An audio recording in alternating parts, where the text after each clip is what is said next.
Hello ചങ്ങാതിമാരെ, നമസ്കാരം. ഞാനിപ്പോൾ ഉള്ളത് നമ്മളെ സ്ഥലം തന്നെ. എല്ലാ പ്രാവശ്യവും ഈ സമയത്ത് നല്ല മഴയാണ്. മഴയെന്ന് വെച്ച് കഴിഞ്ഞാൽ നല്ല ഗരീബാണ് ഇവിടെ ഇപ്പം എന്താ കൊട്ട വെയിലെന്ന് വെച്ച് കഴിഞ്ഞാൽ ഉച്ചയിലടിക്കുന്ന വെയിൽ വേണേ കണ്ടോ. ഇതാണ് വെയിലിപ്പം. അത്ര ചൂടാ, എന്തോ പറ്റിയെന്ന് അറിയത്തില്ല. ഈ സമയത്ത് നല്ല കണക്ക് മഴയും ആളും എല്ലാം കൊണ്ടുള്ള എല്ലാം നാശകോശമായി. എല്ലാവരുടെയും പ്രതീക്ഷയും തെറ്റി. ജൂലൈ, ഓഗസ്റ്റ്, സെപ്റ്റംബർ ഈ 3 മാസമാണ് എല്ലാവരുടെയും പ്രതീക്ഷ.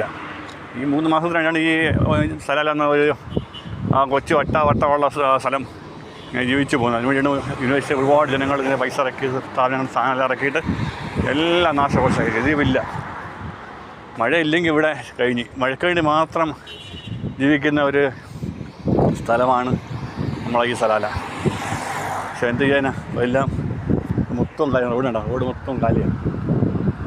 ഇവിടെ മൊത്തം ഫുള്ളാണ്. മറ്റ് രാജ്യത്ത് എല്ലാ ജനങ്ങൾ വന്ന് ഇറങ്ങുമായിരുന്നു. മറ്റേ ദേശീയ എല്ലായിടത്തും ചൂടല്ലേ. അപ്പോൾ ഇവിടെയും ചൂടായിപ്പോയി. ഇപ്പം എന്താ ചെയ്യുക, എല്ലാം പടച്ചോണ്ടൊരു കളി. വെയിലെന്ന് വെച്ച് കഴിഞ്ഞാൽ നല്ല വെയിലാണ്. ഞാനൊരു ആവശ്യമായിട്ട് ഇവിടെ വന്നതാണ്. എൻ്റെ വെയിലിട്ടില്ല, എൻ്റെ സൂര്യമാവ് നിൽക്കുന്നുണ്ടാ. ഇന്നത്തെ മഴയാണ്. മഴയെന്ന് വെച്ച് കഴിഞ്ഞാൽ ഇവിടെ സ്പ്രേ മഴയുണ്ടല്ലോ, അതാണ് ഇവിടെ മഴ.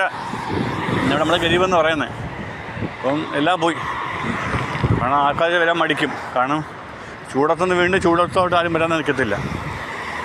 എന്ത് ചെയ്യാൻ പറ്റും. എല്ലാവരുടെയും പ്രതീക്ഷ അസ്തമിച്ചുകൊണ്ടിരിക്കുന്നു. ഈ വർഷത്തെ ഗരീബ് പൊട്ടി പാളീസായിപ്പോയി. എന്താ ചെയ്യുക, എല്ലാം ഇത് തന്നെ. ഇനി പറഞ്ഞിട്ട് കാര്യമില്ല. കാരണം കാലാവസ്ഥയും കൂടെ തോന്നണ്ടേ സമയത്ത് മഴ വീഴണമെന്ന്. മുൻ വർഷങ്ങളിൽ ജൂലൈ, ഓഗസ്റ്റിലൊക്കെ നല്ല മഴയാണ്. ഇനിയിപ്പോൾ ആദ്യം 1.5 മാസമേ ഉള്ളൂ. അടുത്ത മാസം മദ്രസ സ്കൂൾ തുറന്നു കഴിഞ്ഞാൽ പിന്നെ അത് ആൾ കാണത്തില്ല. പക്ഷേ ഈ മാസമാണ് കച്ചവടം നടക്കണ്ടുള്ളത്. അപ്പോൾ മൊത്തം കാലിയാണ്. കംപ്ലീറ്റ് റൂമെല്ലാം കാലിയാണ്. കുറേ സ്ഥാനങ്ങളുടെ ആൾ കുറവാണ്. കാരണം ചൂടായിട്ടാരും നിൽക്കത്തില്ല. കാരണം എന്ന് വെച്ചാൽ മറ്റു സ്ഥലത്തും ചൂട്, ഇവിടെയാണ് ചൂടാകുമ്പോൾ ബുദ്ധിമുട്ടാണ്. എന്താ ചെയ്യുക. കേരള ഹോട്ടലിലും എല്ലാം കാലിയാണ്. പറഞ്ഞിട്ട് കാര്യമില്ല. ഫ്ലാറ്റെല്ലാം വെറുതെ അങ്ങനെ നടക്കുക. അതാണ് ഇപ്പോഴത്തെ സ്ഥലത്തിൻ്റെ അവസ്ഥ. ഇനി മാറുമെന്ന് പ്രതീക്ഷിക്കാം. മാറിയാൽ സ്ഥലത്തേക്ക് ഗുണമുണ്ടാവും. എല്ലാവർക്കും ഗുണമുണ്ടാവും. മാറട്ടെ എന്ന് പ്രാർത്ഥിക്കാം. അല്ലാതെ എന്താ ചെയ്യുക.